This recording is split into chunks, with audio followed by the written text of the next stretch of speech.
খাদ্য বিভাগের ধান চাল সংগ্রহ কার্যক্রমে ধীরগতির কারণে নেতিবাচক প্রভাব পড়েছে ব্রাহ্মণবাড়িয়ার আশুগঞ্জ ধানের মোকামে। চাহিদা কমায় নিম্নমুখী সব জাতের ধানের দাম। এ নিয়ে আরও বিস্তারিত জানাতে ব্রাহ্মণবাড়িয়া থেকে যুক্ত হয়েছেন আজিজুল সঞ্চয়। সঞ্চয়, ধানের দাম এখন কেমন দেখছেন, আর সরকার যে নির্ধারিত লক্ষ্যমাত্রাটা নির্ধারণ করেছিল শুরু থেকে, সেই লক্ষ্যমাত্রা কতটুকু পূরণ করতে পেরেছে?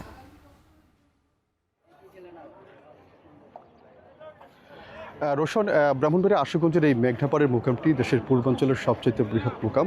মূলত যখন ধানের মৌসুম হয় তখন এখানে প্রতিদিন 1 লক্ষ মনের মতো ধান কেনাবেচা হয়। তবে এখন মৌসুম প্রায় শেষ পর্যায়ে হলেও এখানে কিন্তু আমরা যেটি দেখতে পাচ্ছি যে খাদ্য বিভাগের যে ধান চাল সংগ্রহ কার্যক্রম যেটি ধীরগতি চলছে গেল 1 থেকে 1.5 মাস ধরে। মূলত ব্রাহ্মণবাড়িয়ার যে খাদ্য গোদামগুলো আছে সেগুলোর ধারণ ক্ষমতা প্রায় 21,500 মেট্রিক টন। তবে এখন সবগুলো গোদামই কিন্তু একেবারেই ভরপুর রয়েছে, অর্থাৎ আরও প্রায় 9,000 টনের মতো অতিরিক্ত মজুদ রয়েছে, যার ফলে এখন তাদের যেই ধান চাল সংগ্রহের যে কার্যক্রম যেটি চলছিল গত 15ই মে থেকে, সেটিতে কিন্তু কিছুটা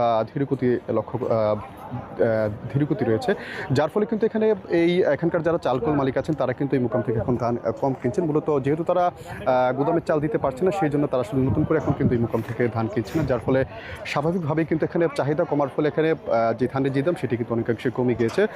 রসুন, এখানে আজকে আমরা দেখতে পাচ্ছি যে এখানে 3 ধরনের ধান পাওয়া যাচ্ছে: বিয়ার 28, 29 এবং মোটা ধান। 28 ধান কেনাবেচা হচ্ছে প্রতি মন 1300 থেকে 1320 টাকা।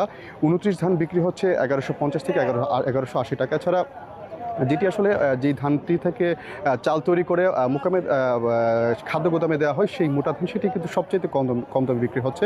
এখানে মানভেদে মোটা ধান বিক্রি হচ্ছে 700 থেকে 950 টাকা পর্যন্ত, যেটি আসলে অনেকটাই কম বলে এখানকার যারা ব্যাপারী আছেন, যারা মূলত আসলে হাওড় অঞ্চল থেকে যারা ধান কিনে কৃষকদের কাছ থেকে আসলে যারা ধান কিনে এই মোকামে নিয়ে আসে, সেই ব্যাপারীরা তারা কিন্তু বেশ লোকসানের মুখে পড়ছেন বলে আমাদেরকে জানিয়েছেন। আমরা বেশ কয়েকজন ব্যাপারীর সঙ্গে কথা বলেছি, তারা বলছেন যে মূলত হাওড় অঞ্চল থেকে তারা কিন্তু প্রায় 1200 থেকে 1300 টাকা মন ধান কিনে আনছেন, সেই ধান কিন্তু এখন তারা কম দামে বিক্রি করছেন।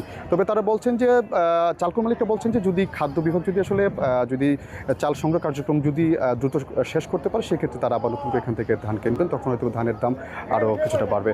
রোশন, আমার কাছে এই ছিল এখান থেকে এই ধান চাল সংগ্রহের যেই প্রভাব পড়েছে এই খাদ্য এখানকার ধানের মোকামে, সেখান থেকে সবশেষ তথ্য।